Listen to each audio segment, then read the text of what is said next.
একদম from the very beginning till the last day of judgment প্রত্যেকটা কথা লাউহে মাহফুজে লেখা আছে। এমনকি আপনার কার সাথে বিয়ে হবে সেটাও, কয়টা বাচ্চা কাচ্চা হবে সেটাও। তাই এত অস্থির হওয়ার দরকার নাই, রিজিকে যা আছে আসবে ইনশাআল্লাহ। লেখা যদি হয়ে থাকে আসবে না, আসবে ইনশাআল্লাহ, সবর। তো এই জন্য মুমিনদেরকে বলা হয়েছে তোমরা কখনো হতাশ হবে না, কারণ তাকদীর লেখা হয়ে গেছে, হতাশ হওয়ার কোনো কারণ নাই।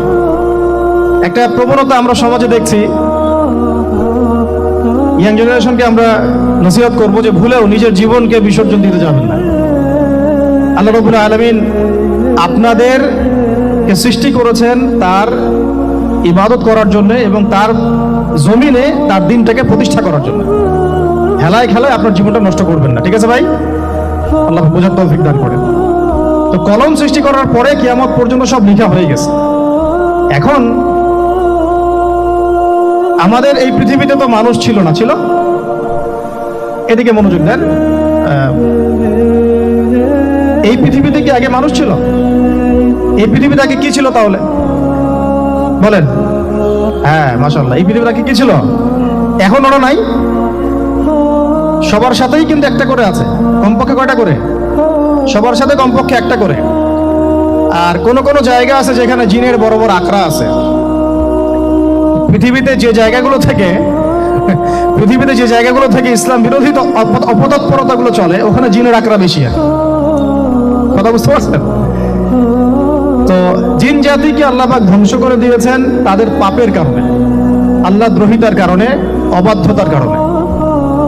এখন আল্লাহ রাব্বুল আলামিন ইরাদা করলেন পৃথিবীতে আমাদেরকে সৃষ্টি করবেন, মানে মানুষকে সৃষ্টি করবেন।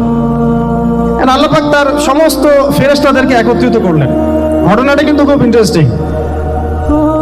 আমি জানি এখানে ওলামায়ে কেরামও আছেন, তবে আমি সবার জন্য প্রযোজ্য হয় এমন কথা বলারই চেষ্টা করছি, কারণ অনেকে হয়তো এগুলো নাও জানতে পারে। তো আল্লাহ পাকের ভাষায় আমি যদি বলি, আল্লাহ রাব্বুল আলামিন বলছেন, বা'দা আউযু বিল্লাহি মিনাশ শাইতানির রাজীম, وَإِذْ قَالَ رَبُّكَ لِلْمَلَائِكَةِ إِنِّي جَاعِلٌ فِي الْأَرْضِ خَلِيفَةً। হে নবী মুহাম্মদ সাল্লাল্লাহু আলাইহি ওয়াসাল্লাম, তুমি স্মরণ করো সেই সময়ের কথা যখন আল্লাহ তোমার রব সমস্ত ফেরেশতাদেরকে ডেকে বলেছিলেন যে ইন্নী জাইলুন ফিল আরদি খলিফা, আমি জমিনে মানে পৃথিবীতে আমার খলিফা পাঠাতে চাই। কি পাঠাতে চাই? আরো জোরে বলেন। আল্লাহ পাক বলেননি পৃথিবীতে মানুষ পাঠাতে চাই, পৃথিবীতে নতুন কোনো মাখলুক পাঠাতে চাই। আমাদেরকে আল্লাহ পাক সম্মানের শব্দে সম্মানিত করেছেন, বিশেষায়িত করেছেন। আমাদেরকে বলেছেন আমরা আল্লাহর খলিফা, আমরা আল্লাহর খলিফা। এখন আমরা আল্লাহর খলিফা, কিন্তু পৃথিবীতে মানুষ খিলাফা শব্দ সহ্য করতে পারে না। হ্যাঁ, কি অদ্ভুত না? এটা কোরআনের কি শেষের দিকে আছে না প্রথম দিকে আছে? সূরা বাকারার একদম শুরুর দিকে 3টা 4টা 5টা পৃষ্ঠা উল্টালে দেখবেন এই একটা আছে। কোরআন তাহলে শুরু থেকে কখনো খুলেও দেখেনি সে ব্যক্তি, প্রমাণ হলো এটা যে খুলেও দেখেন, অথবা দেখলেও সে এড়িয়ে গেছে। আল্লাহ পাক আমাদেরকে বললেন যে পৃথিবীতে আমি আমার খলিফা পাঠাতে চাই। তাহলে আদম আলাইহিস সালামকে আল্লাহ পাক মুহাব্বতের শব্দে, সম্মানের শব্দে বিশেষায়িত করলেন, কি বলে? সুবহানাল্লাহ, সুবহানাল্লাহ। আর খলিফা কাকে বলে এটা আমি আপনাদেরকে বোঝাচ্ছি একটা দোয়া থেকে। এই যে গাড়িতে করে আমরা বাসা থেকে আসলাম বা যখন কোনো সফরে যাই, আমরা একটা দোয়া পড়ি, সুবহানাল্লাযী সাখখারা লানা হাযা ওয়া মা কুননা লাহু মুকরিনিন ওয়া ইন্না ইলা রাব্বিনা লামুনকালিবুন। এতটুকু তো পড়ি নাকি ভাই? এগুলো পড়তে হবে। ওই মনে এসেছি শুধু লেকচার শোনার জন্য না, ছবি তোলার জন্য না। আজকে জীবনটা পরিবর্তন করার নিয়ত করে যাইতে হবে, ঠিক আছে ভাই? বই প্রকাশ করা, ছাপানো, বিক্রি করা, লেখা, এর চেয়ে বড় কথা আমার জীবনটা ইলমের আলোয় আলোকিত করা। আমি বই লিখলাম ধরেন একটা, আমার মধ্যে সেই আমল নাই, লাভ নাই। লাভ আছে? আমি বই ছাপাইছি 100, 200, 500, 1000, আমি নিজেই আমল করি না, হবে? আগে আমল জরুরি। ইলমের সাথে আমলটা খুব বেশি জরুরি। আলেম তাকেই বলা হয় যে ইলম অনুযায়ী আমল কর।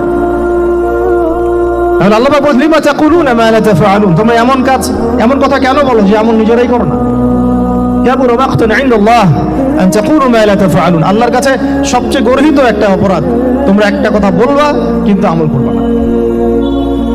তো দোয়াটা মুখস্থ করবেন। এই দোয়ার নিচে একটা অংশ আছে, আল্লাহুম্মা আনতা সাহিবু ফিস সাফারি, আমার কথাটা শুনেন, খলিফার অর্থটা বুঝেন।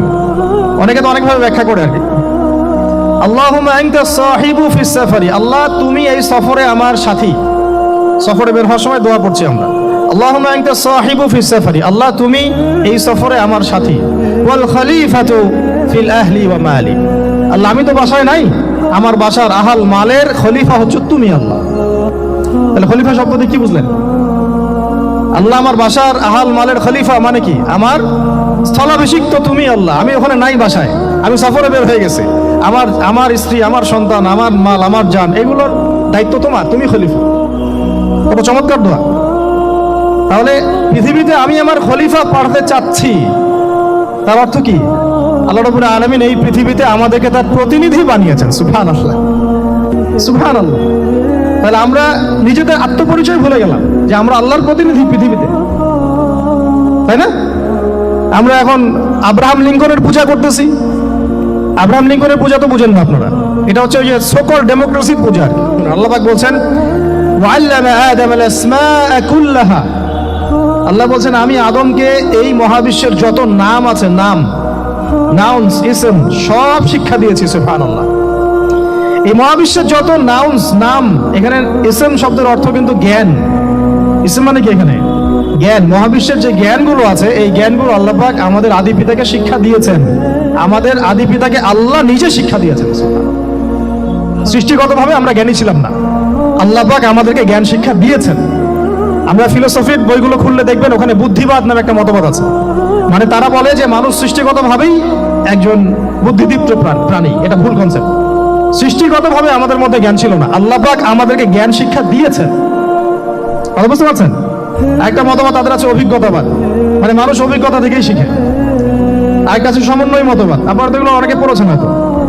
এর বাইরে যে একটা মতবাদ আছে যে আল্লাহ পক্ষ থেকে ওহী ভিত্তিক মানুষ জ্ঞান শিখে, এই মতবাদ কোনো দার্শনিকের বইয়ে স্থান পেল না।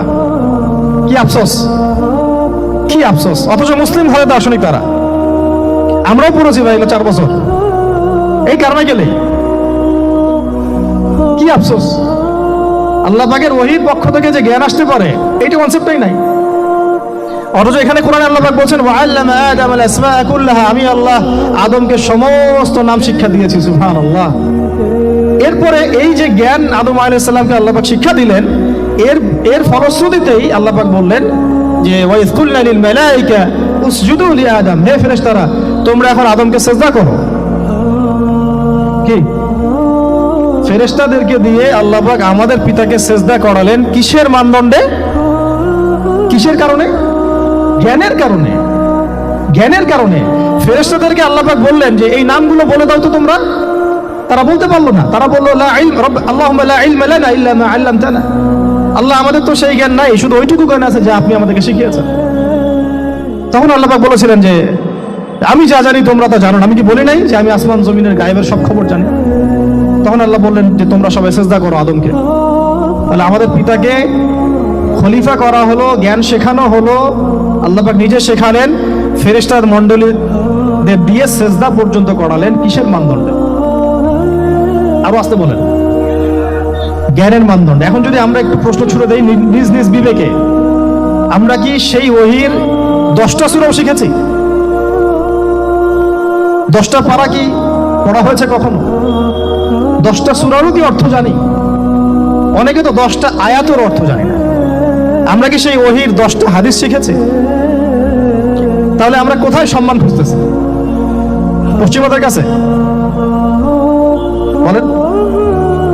সত্যি সবচেয়ে আফসোস লাগে আমার একটা জিনিস, যে মুসলিমরা আমরা এখন আমাদের আত্মপরিচয় ভুলে যাচ্ছি, আর আল্লাহ পাক আমাদেরকে যেখানে সম্মান রেখেছেন ওইখানে সম্মান না খুঁজে আমরা অন্যের দাসত্বের সম্মান খুঁজতেছি। আল্লাহ আমাদেরকে বোঝার তৌফিক দান করে। এটা অজ্ঞতার কারণে হচ্ছে। আমাদের কাজ তাদেরকে সচেতন করা বা তাদেরকে মেসেজ পৌঁছে দেয়া। আমরা উগ্র পন্থা অবলম্বন করব, আমরা হিকমার সাথে প্রজ্ঞার সাথে মানুষকে বোঝানোর চেষ্টা করব, এগুলো বোঝানোর অংশ। এখন আচ্ছা আরেকটা কথা আপনাদেরকে বলি, একটা কথা আমি মাঝখানে মিস হয়ে গেছে। এই যে আল্লাহ পাক আমাদেরকে খলিফা করে পাঠিয়েছেন, খলিফার কাজ কি? প্রশ্ন না? আমাদের কাজ কি তাহলে? এই কাজটা আল্লাহ পাক আবার ব্যাখ্যা করেছেন সূরা সাদের মধ্যে। কোন সূরায়? সূরা সাদ। সাদ নামে একটা সূরা আছে। সূরা ইয়াসিনের আগে পরে পাবেন। তো এখানে আল্লাহ পাক আরো একজন নবীকে তার খলিফা বলেছেন, সেই নবীর নাম দাউদ আলাইহিস সালাম। কি নাম? আর দাউদ আলাইহিস সালাম কিন্তু এই জেরুজালেম থেকে, যেখানে এখন ওই জায়নিস্টরা বোম্বিং করে আর কি, নিরীহ মুসলিমদেরকে হত্যা করে বিগত 70 বছর থেকে, ওই জেরুজালেম থেকে কিন্তু দাউদ আলাইহিস সালাম বিশ্ব শাসন করেছিলেন। তার পরবর্তীতে তার সন্তান সুলাইমান আলাইহিস সালামও কিন্তু ওখান থেকেই বিশ্ব শাসন করেছিলেন। আর এখনকার বনু ইসরাইল দাবিদার এই জায়নিস্টরা, তারাও কিন্তু ওই ফিকিরি করছে, ওখান থেকে তারা বিশ্ব শাসন করতে চায় এবং তারা মনে করে তাদের একজন মাসিহ আসবে, সেই মাসিহ আসলে তারা বিশ্ব শাসন করবে। আমরা সেই মাসিহের নাম জানি মাসিহুদ দাজ্জাল। কি নাম? এই দাজ্জালকে ওরা ওদের সত্য মাসিহ মনে করে, আমরা জানি হচ্ছে মিথ্যা ভণ্ড প্রতারক মাসিহ, অথচ ওরা মনে করে এটা হচ্ছে সত্য মাসিহ। এই জায়গায় তারা ধোঁকা খাচ্ছে। অথচ সত্য মাসিহ হচ্ছেন ঈসা আলাইহিস সালাম, যিনি আবার শেষ জামানায় আসবেন এবং তার হাতেই এই মাসিহুদ দাজ্জাল মারা যাবে এবং তারপরে পুরো বিশ্বে আবার ওই খিলাফা কায়েম হবে, ওই যে খলিফা, ওটা সারা বিশ্বে কায়েম হবে। এই টাউন হলও বাদ যাবে না ইনশাআল্লাহ। এটা মানুষ মানতে চাচ্ছে না, কিন্তু মানুষ না মানলে কি, আল্লাহ পাকের নকশায় সব আঁকা আছে কখন কি হবে। কে কে কল্পনা করেছিল যে আজকে আপনারা বসে এখানে দিনের আলোচনা করবেন? হ্যাঁ, কল্পনা করা যায় তো? যে শব্দগুলো আপনারা বলছেন এগুলো বললেই তো নাই, গায়েব। এখন বলছেন, কেউ কি কল্পনা করেছিল যে হঠাৎ করে এমন একটা সময় চলে আসতে পারে? কেউ কিন্তু কল্পনা করেনি, আল্লাহ পাকের নকশায় ছিল। এখানে আমাদের একটা আফসোসের কথা, এখানে মাস্টারমাইন্ড আল্লাহ রাব্বুল আলামিন। প্রকৃত মাস্টারমাইন্ড কে? আমরা ক্রেডিট নেওয়ার প্রতিযোগিতায় ব্যস্ত হয়ে আছি এখন, কার কত ক্রেডিট নেওয়া যায়। এখানে একক ক্রেডিট পাওয়ার যোগ্য কেউ না, সমস্ত ক্রেডিট কার? আল্লাহ রাব্বুল আলামিন। এটা আল্লাহর সাথে গাদ্দারি করতে যায় না, তাহলে ভুলে যাও। কারণ আমি বারবার বলেছি আপনাদেরকে, কোরআন থেকে একটা শিক্ষা আমরা শিখেছি, একটা কওম যখন মাজলুম থাকে, দুর্বল মাজলুম জুলুমের শিকার হচ্ছে, আল্লাহ পাক সেই কওমটাকে বাঁচান, কোনো না কোনো একজন ত্রাণকর্তাকে পাঠান, কোনো একটা সূরতে আল্লাহ পাক সেই কওমকে বাঁচায় দেন। আবার যদি এই নিয়ামতটা পাওয়ার পরে ওই কওম আবার এই জুলুম শুরু করে, আবার আল্লাহ দ্রোহিতা শুরু করে, আল্লাহ পাক তার চেয়ে বড় জালেম চাপাই দিবে। কথা বুঝতে পারছেন? আল্লাহর সাথে গাদ্দারি করতে যাই না, আল্লাহ পাক আমাদেরকে বোঝার তৌফিক দান করেন। খলিফার কাজটা কোথায় পাবেন? কোন সূরায় ভাই বলেন? সূরা সাদে আল্লাহ পাক দাউদ আলাইহিস সালামকে খলিফা সম্বোধন করে বলছেন, ইয়া দাউদ, কি চমৎকার আহ্বান, ইয়া দাউদ, হে দাউদ, ইন্না জাআলনাকা খলিফাতান ফিল আরদ। দেখো আমি আল্লাহ তোমাকে পৃথিবীতে খলিফা করেছি। কি করেছি? খলিফা করেছি। তোমার কাজ কি শোনো, ফাহকুম বাইনান নাসি বিল হক। বোঝার চেষ্টা করেন একজন খলিফার কাজ কি। খলিফা মানে আল্লাহর প্রতিনিধি, জমিনে যে দায়িত্বশীল, অন্য মানুষের উপরে যে দায়িত্বশীল, তার কাজ ফাহকুম বাইনান নাসি বিল হক, মানুষের মাঝে ন্যায় বিচার প্রতিষ্ঠা করবে, এটা তোমার কাজ। তাহলে এখন যারা আমরা এই জায়গায় আছি বা ভবিষ্যতে আসব, আরো কাল আগাতে থাকবে, সময় আগাতে থাকবে, নতুন নতুন নেতৃত্ব আসবে, সবার ফাংশন একটাই, ফাহকুম বাইনান নাসি বিল হক।